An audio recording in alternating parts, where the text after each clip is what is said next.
What if breaking one hostel rule brings you face to face with the dead? This story is real and terrifying. Have you ever moved to a new city for college?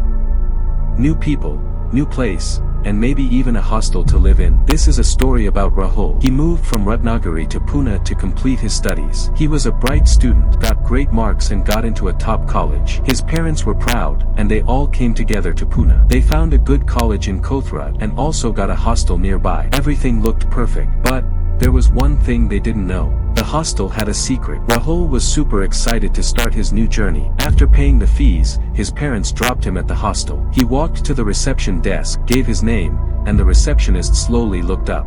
She stared at him for a few seconds, then opened a drawer, took out a room key, and handed it to him. Just as Rahul turned to leave, she called him back. Rahul, listen carefully.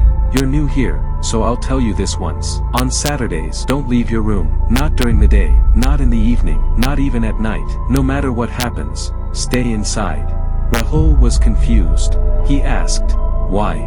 The receptionist looked nervous. I don't know exactly, but strange things happen here on Saturdays. If you ignore this, you'll regret it. Rahul laughed a little. He thought maybe she was just trying to scare him. He said, I came here to study, not listen to ghost stories. Then he went to his room. Inside, he met his roommate, Ravi. Ravi was friendly and had been living in the hostel for a while. They got to know each other, and soon, Rahul asked, hey, did the receptionist tell you anything strange when you first came here? Ravi smiled awkwardly and said, yeah, she warned me about Saturdays too.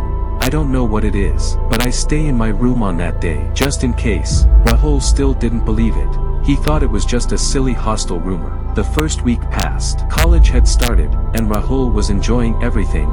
New friends, new classes, new freedom. Then, Saturday arrived. That night, one of Rahul's new friends from college invited him to a club to hang out. Rahul said yes, ignoring the warning. He thought, it's just one night, nothing will happen. So he left the hostel around 8 p.m. He had fun, music, dancing, laughing, but when he checked his phone, it was 2 a.m. Oh no, I'm late. The hostel closes at 11. Panicking, he grabbed an auto and rushed back to the hostel. But when he reached, something felt off. The hostel gate was open. Too open. No guard, no sound, no light at the reception. Just silence. He walked inside. The hallways were dark. The lights were flickering. There was no one around. He took slow steps toward the stairs, and suddenly, he heard something. Ting, ting, ting. It sounded like anklets. He froze. Anklets? In a boys' hostel. The sound came from upstairs. Slowly, he walked up the steps. Halfway up, he heard it again. Closer now. Ting, ting.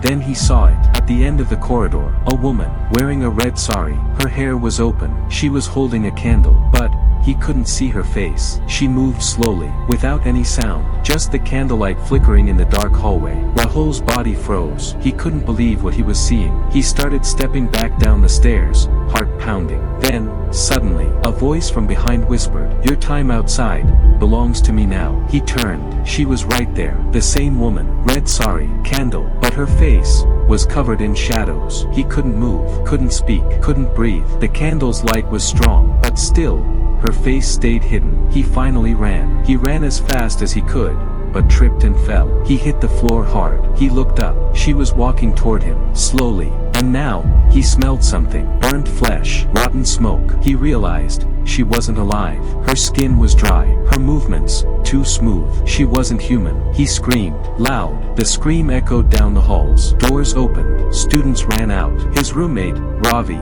saw him on the floor, shaking, cold, unable to move. The receptionist also came. Everyone helped Rahul get up. They brought him water. Slowly, he came back to his senses. He asked, where is she? The woman in red. The receptionist looked serious. She sat beside Rahul and said, I told you not to go out. You should have listened. Then she explained, years ago, a receptionist named Sonia worked here. She was kind, caring, and brave. One Saturday, during her engagement, while wearing a red sari, this hostel caught fire. Many students were trapped, but Sonia didn't run away. She ran into the fire to save them. She helped many students escape, but in the end, she got trapped herself. Her body was found later, burned near the staircase. She died holding a candle, trying to guide others out. Since then, every Saturday, she returns to make sure students stay inside, to protect them, to stop them from going through what she did. The hostel staff believe she's not haunting people to scare them, she's trying to save them. But still,